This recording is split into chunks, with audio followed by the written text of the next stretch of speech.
everyone! Welcome to the Empath Art. It's another love reading, timeless and general. Take what resonates lang po. Maybe some part of the reading makaresonate kayo, some part of it hindi. Totally makaresonate na parang kwento ninyo ito or hindi naman kaya. Kaya,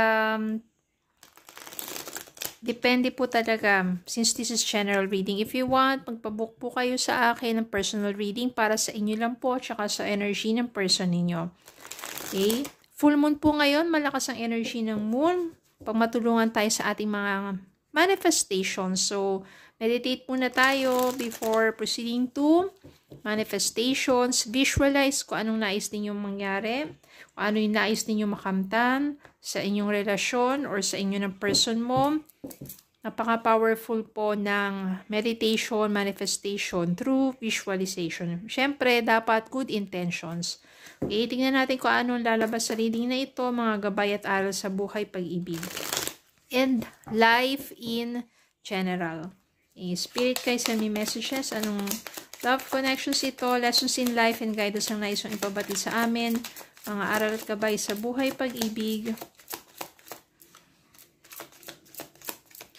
Send me more messages sa Spirit Guide. Anong love connections ito? Anong mga aral at gabay sa buhay, pag-ibig?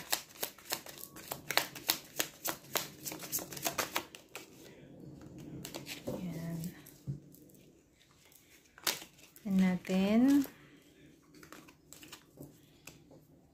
Nine of Cups.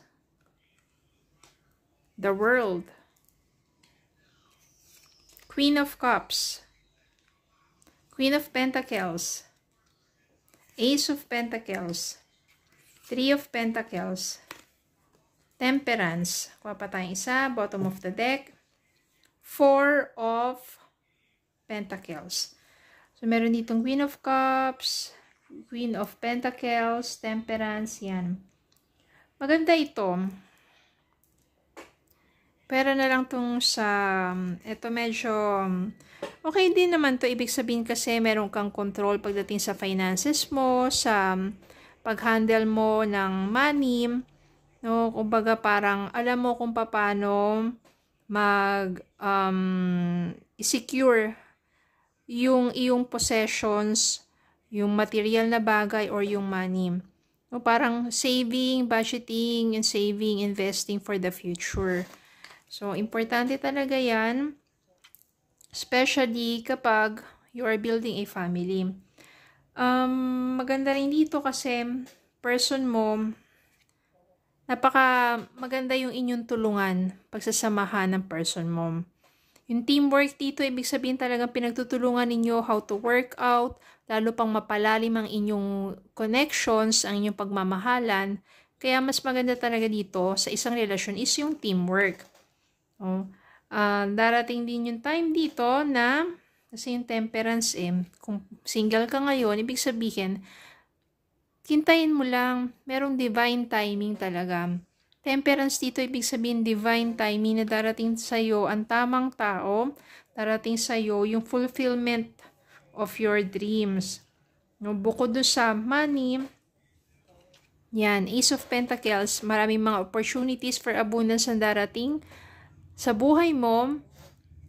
Maraming mga pagkakataon na talagang yung success yan pagdating sa money matters. Kaya naman nandito rin si Queen of Pentacles. So, ibig sabihin yan, abundance talaga. Lalago ka talaga. Yayaman ka. No, kailangan pahalagaan mo bawat, sabihin natin, sentimo na yung pinaghihirapan at yung makakamtan talaga yung abundance, yung karangyaan. Pero dapat, syempre, manatiling mapagkumbaba, wag mapagmataas. Manatiling basta grateful. Tumulong din tayo sa kapwa natin. And it will be wish fulfillment of your dreams. Bakit? Kasi, bukod sa makakamtan mo ang lubos na kakasaganahan, makakamtan mo rin yung love. Pagmamahal ka sa isang taong tunay at tapat sa'yo. And yung world dito, it means achievement. Ibig sabihin, accomplishment or fulfillment of your heart's desire. So, ibig sabihin dito, wish fulfillment, kabuuan, o fulfillment na mismo, No? Tapos, love, wealth, kasaganahan, pagmamahal, darating talaga yan in divine timing. No? Sa isang taong, hindi lang sa ano lang to, itong yung Three of Pentacles dito, hindi lang to tungkol sa love, kundi yung pati yung sa, sabihin natin sa trabaho or sa negosyo mo, talagang nandun yung tulungan, cooperation ng mga taong involved para sa paglago mo talaga. So, napakaganda nito. Ibig sabihin, abundance of love and abundance of wealth. Ngayon, sino naman ba? Ano naman katangian? Ano bang pinagdaanan? O sino ba yung person na talagang yung wish fulfillment mo na talaga? Tingnan natin. Ano ba ang kanyang katangian? Taong yung magiging wish fulfillment. Person mo, ano bang kanyang katangian or maaring pinagdaanan sa buhay or tingnan natin kung ano ba ang oops, to. Medyo marami to. Tingnan natin na sandangkal yun eh. One message, one more message. Katangian, taong kanya makikilala, yung kanya magiging wish fulfillment. Yan, marami talaga.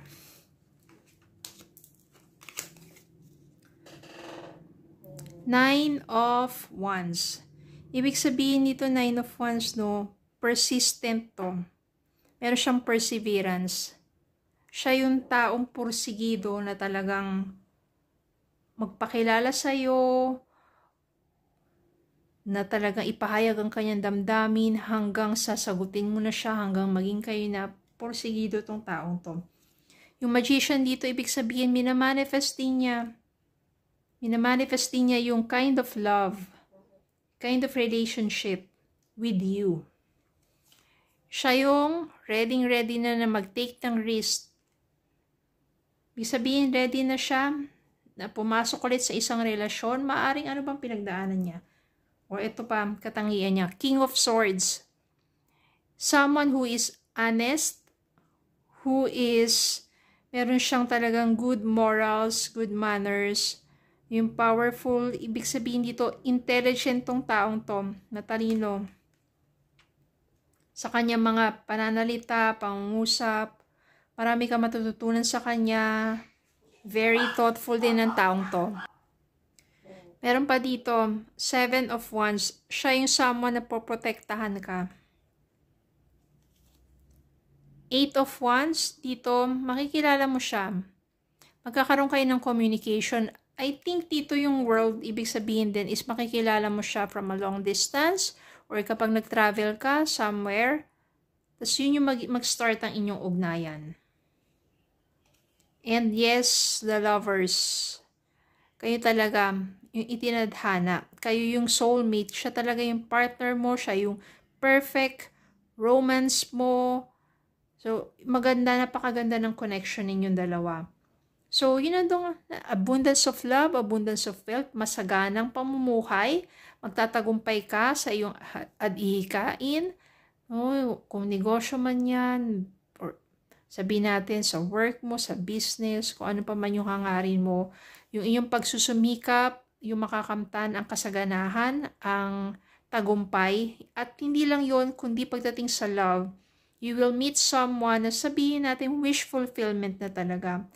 Pero mangyayari yan in its divine timing. Ano ba yung divine timing na yun? May kanya-kanya tayong divine timing. May kanya-kanya tayong timeline. Kaya, yung iba, wag kayong sabihin natin mainggit o wag kayong malungkot. Dahil yung iba, maaring nararanasan na nila ngayon, yung kanila or na-meet na nila yung kanilang true love, ikaw hindi pa, meron tayong kanya-kanyang divine timing.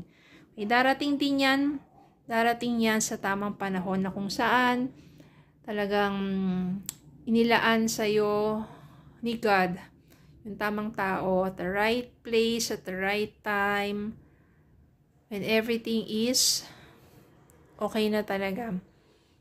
Kasi minsan, hindi mo pa namimit yan because you need to grow muna sa sarili mo. Ganun din yung taong yon. Trust the process.